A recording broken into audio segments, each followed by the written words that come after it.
어떤 분이 이렇게 이 본문을 설교하시면서 말씀하시더라고요. 저가 너무 좋아서 제가 따라해 보겠습니다. 여러분은 아프시면 목사님을 먼저 떠올리십니까? 아니면 의사를 먼저 떠올리십니까? 우리 교회에서 의사 선생님들 계시는데 만약 아프시다면 의사인 집사님들을 먼저 떠올리십니까? 아니면 목사님에게 먼저 전화를 해야겠다라고 생각하십니까? 저는 제가 목사지만 무조건 의사를 먼저 떠올립니다. 이런 저의 모습을 보면 가끔씩 저는 저의 믿음 없음에 제 자신이 웃기기도 합니다. 목사인데요. 지금은 돌아가셨지만 과거에 아주 대단한 은사사역을 하셨던 분의 영상을 본 적이 있습니다. 그 목사님이 해외에서 집회를 하는데 휠체어를 타고 오신 분이 계셨습니다. 그런데 그분이 회정을 향해서 병든 자를 위해서 기도하는데 심지어 안수조차 하지 않았어요. 그분이 갑자기 벌떡 일어나서 걷기 시작하시는 겁니다. 그리고 자신이 나았음을 보이시면서 타고 온 그 휠체어를 자기의 머리 위로 들고 이렇게 막 흔드시는 것을 제가 본 적이 있습니다. 자신이 다 나았다고 말하는 거죠. 어떤 이는 이것을 보면서 돈을 주고 매수해서 배우를 쓴 것이라고 하는 사람도 있는데 거기를 보면 굉장히 많은 사람들이 또 나오거든요. 그러니까 그 많은 사람들을 사지 못했을 것 같고 정말로 낫는 사람들은 아무튼 있었던 것으로 생각이 됩니다. 이런 능력의 종이 있는 반면에 저는 어느 병원을 갈까 찾아보는 이런 저의 모습이 참 믿음이 없어 보일 때가 있죠. 오늘 본문은 목사인 저에게 굉장히 부담스러운 본문입니다. 14절과 15절을 보게 되면 이렇게 나오죠. 병든 자가 있다면 그가 교회 장로들을 청할 것이고 그 장로들은 주의 이름으로 기름을 바르고 그를 위하여 기도하라고 합니다. 그리고 이 믿음의 기도는 병든 자를 구원할 것이고 주께서 그를 일으키시리라고 말합니다. 당시 지금처럼은 아직 명확한 직분의 구분은 아니지만 여기서 장로는 오늘날의 장로의 직분인 가르치는 장로죠. 그러니까 하나님의 말씀을 선포하고 기도하고 영적인 위로의 역할을 해주는 흔히 말하는 목사라는 직분을 말할 수 있고요. 또 여기 앞에 계시는 우리 존경하는 우리 장로님처럼 교회 안에서 성도의 형편을 살피고 교회의 질서를 유지하는 이 모두를 가리킵니다. 그렇다면 이제 이 본문은 저뿐만이 아니라 우리 장로님께도 속하는 본문이 될까요?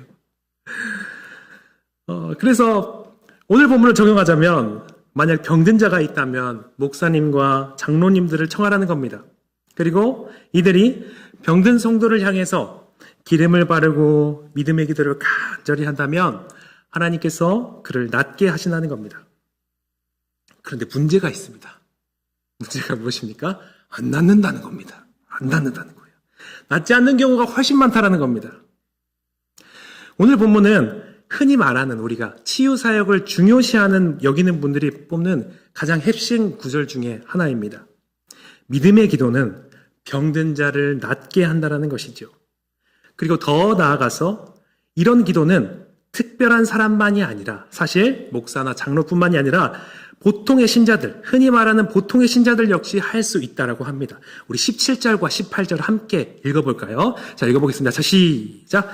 엘리야는 우리와 성정이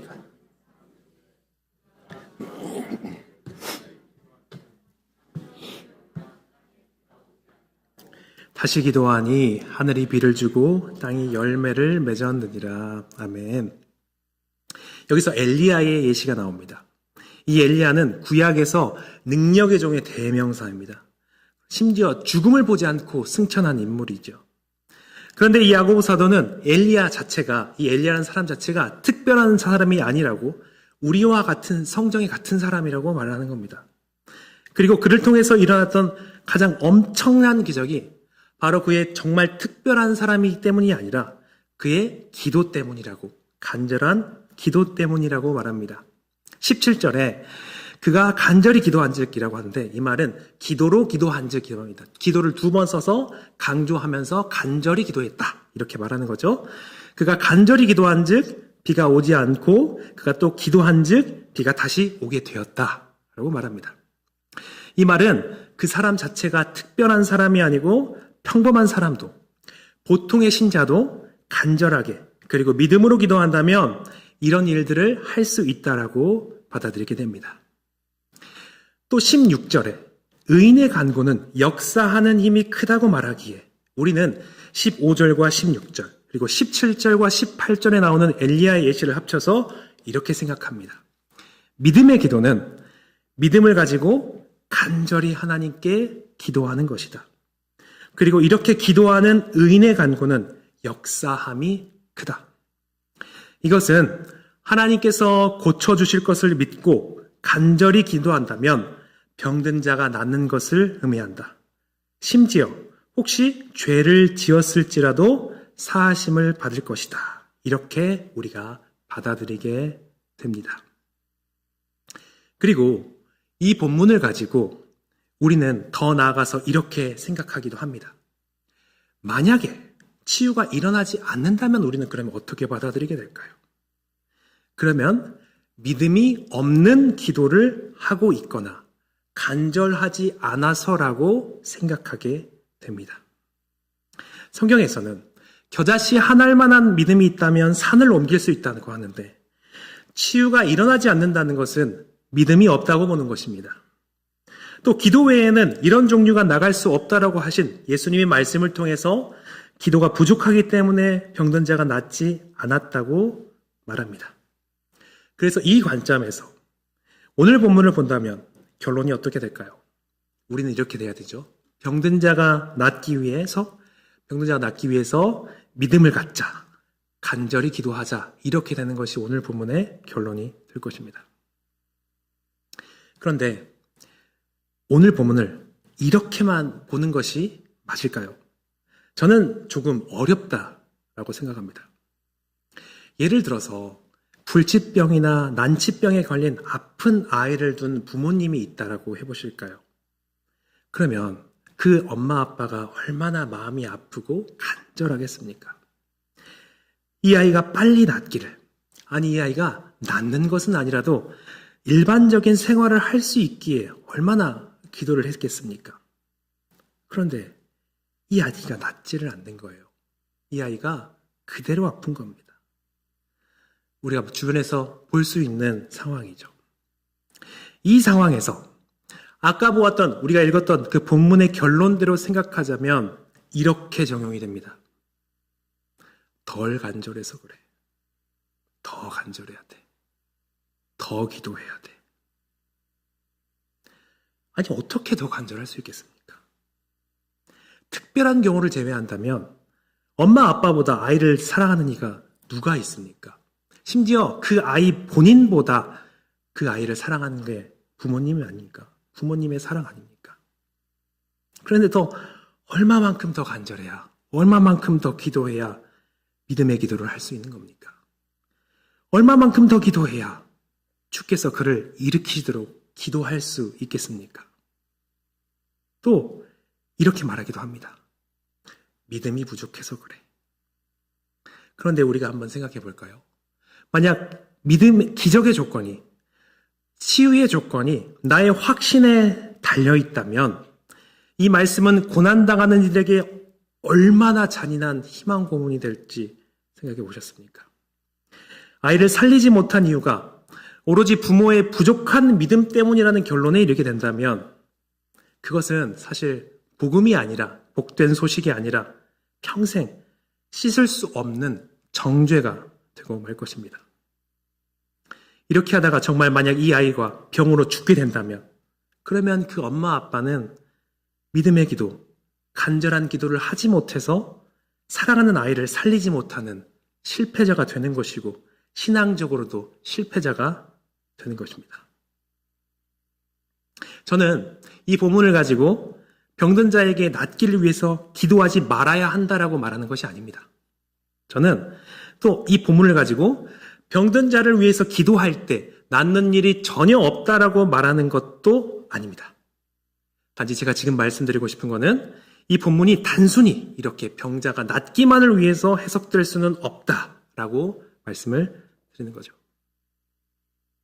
이런 본문의 해석은 성도들로 하여금 인과응보적 생각을 갖게 합니다.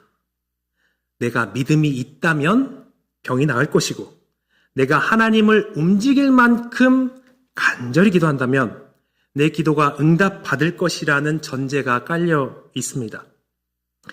그래서 우리는 그 마음을 가지고 기도할 때 우리는 응답받고 싶어서 기도하면서 억지로라도 더 간절하게 그리고 또 믿음을 고취시키면서 기도하기도 하는 것 같아요. 또 우리가 흔히 기적이라고 부르는 그런 기도의 응답을 받은 사람들을 보면서 부러워하기도 하고 그들은 어떻게 그런 믿음을 가지고 있을까? 비결을 궁금해하기도 합니다. 그리고 또 그 믿음을 가지지 못한 내 자신을 보면서 탓하기도 하고 아쉬워하기도 합니다. 그렇다면 오늘 본문이 말하는 바는 무엇일까요? 우리는 믿음의 기도를 어떻게 받아들여야 할까요? 먼저 믿음의 기도에 대한 오해를 살펴보고 이 본문이 말하는 바가 무엇인지 함께 살펴보도록 하겠습니다. 우리 함께 15절을 함께 읽어볼까요? 15절입니다. 자, 시작! 믿음의 기도는 병든 자를 혹시 죄를 범하였을지라도 사하심을 받으리라. 아멘.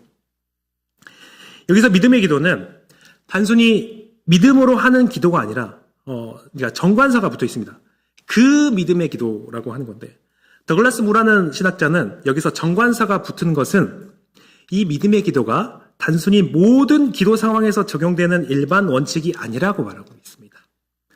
그는 하나님이 치유를 작정하셨을 때 기도자에게 부어주시는 특수한 믿음을 말하는 거라고 합니다. 그런 특수한 믿음을 가지고 하는 기도를 이 믿음의 기도라고 하는 거죠.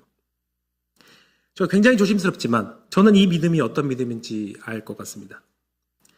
제가 치유와 관련해서 비슷한 경험이 있기 때문에 그렇습니다. 저희 할아버지께서 살아계실 때 몸이 좋지 않으셨을 때가 있었습니다. 할아버지가 며칠 동안 계속 아프신 거예요. 그때 할아버지는 방에 계셨고 저는 저의 방에 있었는데 밤이었습니다. 그때 저의 마음에 자꾸 저희 할아버지의 그 증상의 치유를 위해서 기도해야 한다는 마음이 아주 강력하게 지속적으로 계속해서 드는 겁니다. 그래서 그런 마음의 갈등을 가지고 이렇게 해도 되나 하면서 마음을 가지고 할아버지 방으로 가서 할아버지 몸에 손을 얹고 기도를 한 적이 있습니다. 이때 저는 아주 평소에는 경험해보지 못했던 일을 경험했습니다. 그것은 평소에 절대 없던 그런 믿음이 저에게 생겼기 때문입니다. 말로 잘 설명할 수는 없습니다. 그런데 지금 내가 치유를 위해서 기도하면 반드시 낫는다라는 그 강력한 믿음이 제 안에 생기더라고요. 그래서 그렇게 기도를 했습니다. 그렇게 기도를 한 후 기다리니 며칠간 지속되었던 그 할아버지의 아픈 증상이 얼마 지나지 않아서 즉각적으로 괜찮아졌던 경험이 있습니다. 그렇다면 그 이후에 제가 기도하면 아픈 사람이 다 나았을까요? 아닙니다. 그렇지 않았습니다. 저는 저희 감기도 저희 허리도 낫게 하지 못합니다. 다만 그때 하나님께서 여러 가지를 가르치시려고 이런 일들을 주권적으로 허락하셨다라고 생각합니다. 다시 말해서 이러한 믿음은 하나님이 특별한 경우에 주권적으로 자신의 뜻대로 주시는 믿음이라는 것입니다.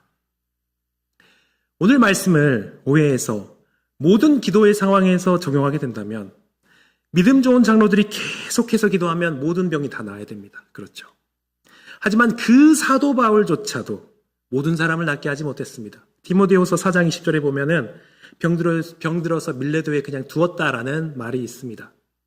그조차 치유하지 못했던 사람이 있었던 것이죠. 신유의 은사를 가진 사람이 기도한다면 다 나아야 합니다. 하지만 그들도 그렇게 하지 못합니다. 왜냐하면 이렇게 낫는 것은 하나님께 속했기 때문입니다.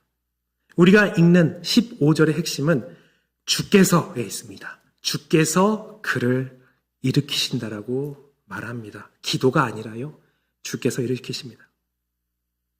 또 이 믿음의 기도를 잘 본다면 단순히 병에서 육체적으로 낫는 것만을 말하는 것이 아닌 것을 알 수 있습니다. 여기서 구원하리니 라는 말은 신약성경에서 질병의 회복뿐 아니라 영혼의 구원과 최후의 심판에서 건짐을 뜻하는 것으로 사실 더 많이 쓰이고 있습니다. 또 일으키시리라는 것은 단순히 병상에서 일어나는 것뿐만 아니라 부활을 가리키는 핵심 용어입니다. 다시 말해서 이 기도, 믿음의 기도는 이 믿음의 기도의 궁극적인 응답은 이 땅에서 치유일 수도 있습니다. 아니라고 부정하는 것이 아닙니다. 일 수도 있습니다. 하지만 또 더해서 죽음을 넘어선 영원한 부활과 온전한 구원도 가리키고 있다라고 말하고 싶은 것입니다.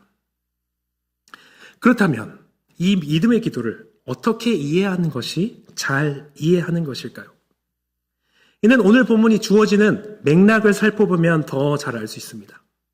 오늘 본문은 단순히 치유와 관련된 구절이 아닙니다. 오늘 본문은 5장 1절부터 이어지는, 그리고 사실 야고보서 처음부터 이어지는 고난을 당하는 성도들을 향해서 주어지는 맥락에서 주어지고 있습니다. 그리고 오늘 본문을 잘 살펴본다면 사실 이 본문은 기적을 만들어내는 믿음과 간절함을 가진 개인에 대해서 이야기하는 것이 아니라 공동체에 대해서 말하는 것 같습니다. 먼저 13절을 보게 되면 고난을 당하는 자는 기도하고 즐거워하는 자는 찬송하라고 말하고 있습니다. 그리고 나서 병든 자가 있다면 이 사람에게 기도하라고 하지 않고 교회의 장로들을 청하라고 합니다.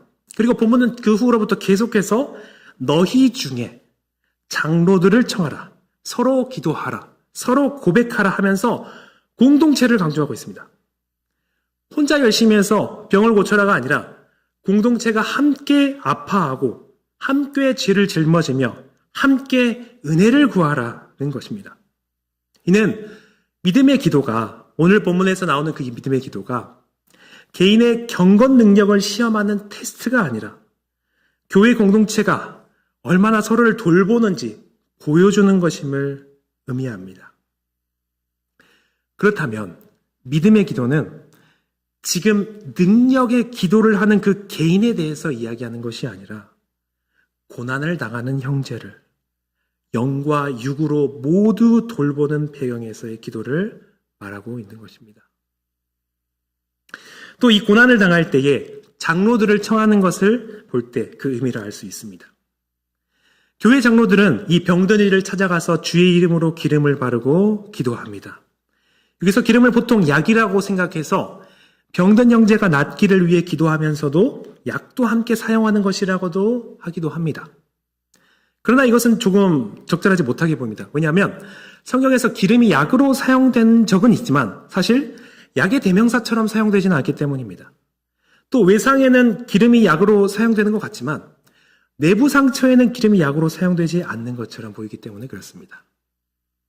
그리고 구약의 배경을 둔 야고보 사도를 고려한다면 아마도 이 기름은 성별의 의미로 사용되었던 것 같습니다. 지금도 그렇지만 당시 사람들은 병에 걸리는 것이 죄의 결과라고 받아들이는 경향이 있었습니다. 사실 예수님도 그렇게 말씀하셨던 적이 있으시죠. 병에 나은 사람을 보고 다시 가서 다시는 죄를 짓지 말라고 말씀하셨죠. 그러니 병과 죄가 어느 정도 연관이 있다는 것을 말씀하셨던 것입니다. 그러나 하지만 모든 병이 죄로 발생하는 것은 아닌 것을 우리가 알죠. 이때 당시에도 아마 그렇게 알았을 것입니다.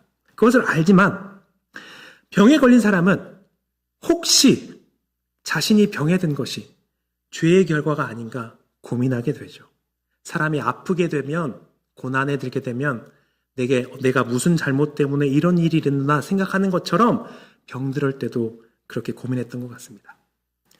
그런 의미에서 15절과 16절에서 죄를 언급하면서 그런 의미에서 기름을 바르는 것 같습니다. 교회는 장로를 통해서 이 병든 이가 하나님이 치시고 버리신 증거로 아픈 것이 아니라 주의 이름으로 기름을 바르면서 그가 여전히 하나님의 소유인 것을 가르쳐주는 것입니다. 그리고 이 시간을 통해서 그가 하나님과의 관계를 다시 점검하고 올바른 하나님의 자녀가 되는 것을 다시 한번 확인하도록 하고 있는 것입니다.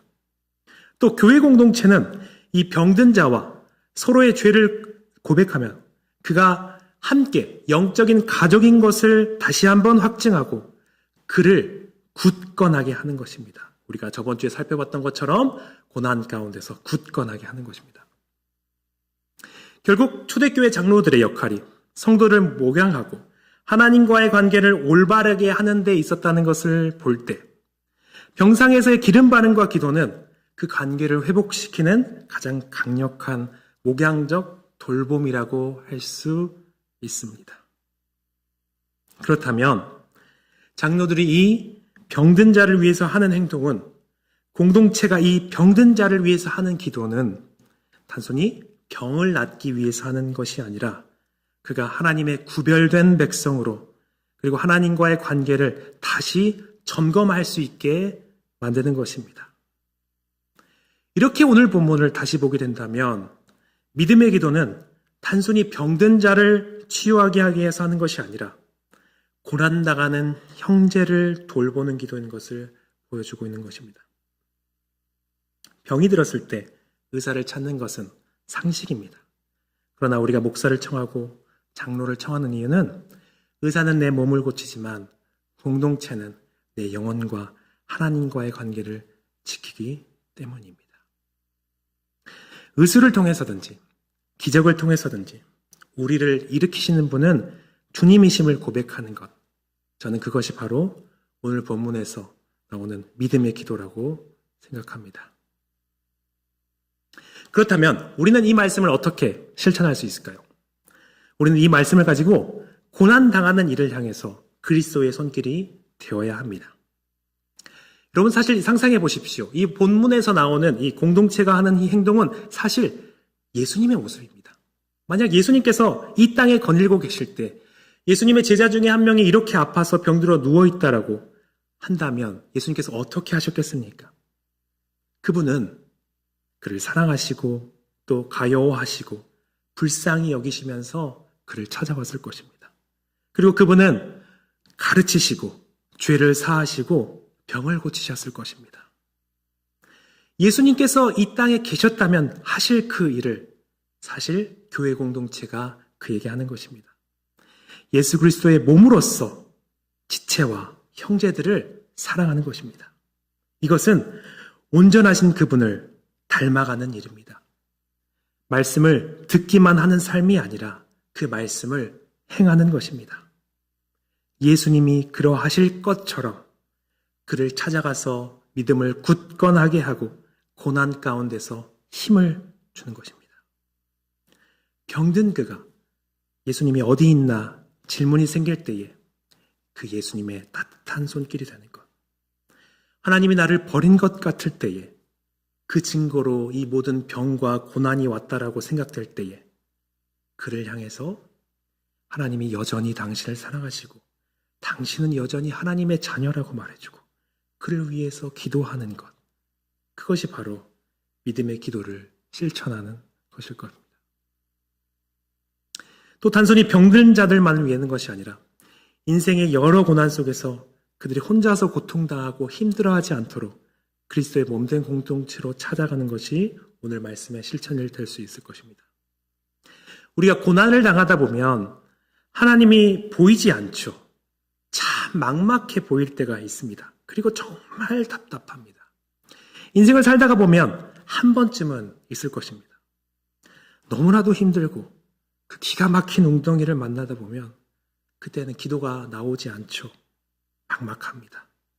근데 그때에 그가 혼자서 그 일을 당하게 내버려두는 것이 아니라 그를 찾아가서 그의 고난을 함께 감당하고 그 고난이 해결되도록 기도하고 서로의 죄를 고백하면서 그가 혼자가 아니라 하나님을 함께 바라보는 형제들이 있다라고 말하는 것이 오늘 본문이 말하는 믿음의 기도일 것입니다. 자, 말씀을 정리하겠습니다. 그러면 이제 우리는 오늘 본문을 보면서 했던 질문을 조금 바꿔야 됩니다. 내 믿음이 부족해서 병이 낫지 않는 걸까? 내가 얼마나 더 간절해야 하나님이 움직이실까?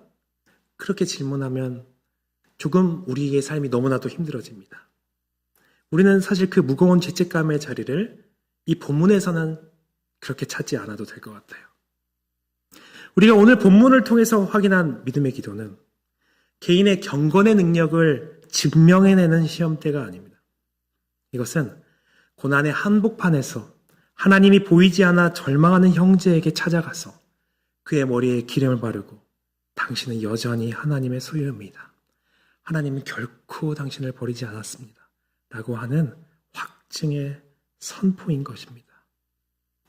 우리가 서로를 위해서 무릎을 꿇고 서로의 아픔을 나의 죄처럼 짊어지고 우리는 영적인 가족입니다. 라고 고백할 때 그곳에서 진정한 믿음의 기도가 올려지게 되는 것입니다. 설령 육신의 질병이 당장 우리 곁을 떠나지 않는다고 할지라도 그 기도를 통해서 우리 영혼은 이미 주님 안에서 다시 일어나는 그 부활의 기적을 경험하게 될 것입니다. 왜냐하면 죽음조차 끊을 수 없는 하나님의 관계가 다시 한번 회복되고 확인되었기 때문입니다. 이번 한 주간 우리가 우리의 삶의 현장에서 이러한 예수님의 손길이 되기를 원합니다. 하나님이 나를 버린 것 같아 통곡하는 이들에게 혹은 그 삶의 의지를 다 잃어버려서 절망하는 무기력해하는 그를 위해서 찾아가 주시기를 바랍니다. 그리고 그를 위해서 기도하기를 바랍니다. 우리가 그 병을 낫게 해야 된다는 강박이 아니라 그 고난을 해결해야 된다는 강박이 아니라 그가 하나님의 귀한 자녀임을 끝까지 위로하는 그 믿음의 기도를 우리가 함께 하기를 원합니다. 우리가 그렇게 서로를 돌볼 때 엘리야를 통해서 메마른 땅에 그 비를 내리셨던 하나님께서 우리의 지친 인생과 고난의 현장 가운데서 영원히 마르지 않는 은혜의 생수를 부어 주실 것입니다. 우리 말씀을 생각하시면서 기도하겠습니다. 우리 한 가지 기도 제목 가지고 기도할 텐데 먼저 기도하실 때 우리 고난당하는 이웃에게 예수님의 손길이 있는 사랑의 공동체가 되게 해달라고 기도하시겠습니다. 우리 교회가 아픈 지체의 고통을 외면하지 않고 함께 짐을 지는 믿음의 공동체가 되게 하소서. 고난당한 이를 찾아가서 그들의 손을 잡고 하나님의 사랑을 확증해주는 예수님의 손길로 살아가게 하옵소서라고 기도하시고 또 말씀을 들으시면서 생각난 여러 가지 것들을 위해서 함께 기도하는 시간을 갖도록 하겠습니다. 기도하겠습니다. 살아계신 하나님 아버지, 주님께서 우리를 사랑하셔서 우리를 구원하시고 주님 이 말씀을 통하여서 깨닫게 하셨습니다. 주님, 우리의 믿음이 부족하여서 나의 개인의 경건을 증명하기 위해서 하는 믿음의 기도가 아니라 정말로 주님께서 우리를 사랑하셔서 주신 그 믿음의 형제, 같이 하나님 바라보게 하는 그 믿음의 형제를 섬기도록 하는 것이 믿음의 기도인 것을 우리가 들었습니다. 주님, 우리 교회가 그 아픈 지체의 고통을 외면하지 않고 주님 참으로 함께 짐을 지고 함께 그 고난을 감당하는 우리가 되게 하여 주시옵소서. 고난당하는 이를 찾아가서 그의 손을 잡고 그를 위로하고 하나님이 여전히 당신을 사랑하시고 하나님이 여전히 함께 하시고 하나님께서 너를 사랑하기 때문에 힘을 내라고 말하는 우리 모두가 되게 하여 주시옵소서. 그건 예수님의 손길로서 예수님께서 이 땅에게 행하셨던 그 일을 우리가 행하게 하여 주시옵시고 그를 통하여서 한 영혼이 회복되고 한 영혼이 하나님의 자녀로서 살아나고 정말로 하나님께서 기뻐하시는 일들을 일어나게 하여 주시옵소서.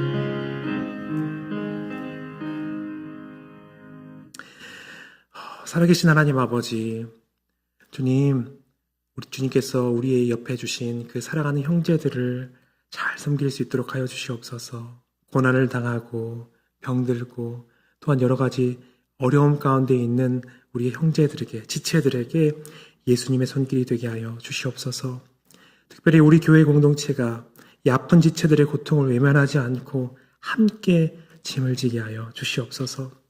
고난을 당한 이들을 찾아가서 그들의 손을 잡고 하나님의 사랑을 확증해주는 예수님의 손길로 살아갈 수 있게 하여 주시옵소서. 그리하여서 그 영혼이 회복되고 하나님의 자녀로서 정말로 그 은혜와 사랑을 누리고 평안을 누리는 일들이 충분하게 넘치게 하여 주시옵소서. 예수님의 이름으로 기도드립니다.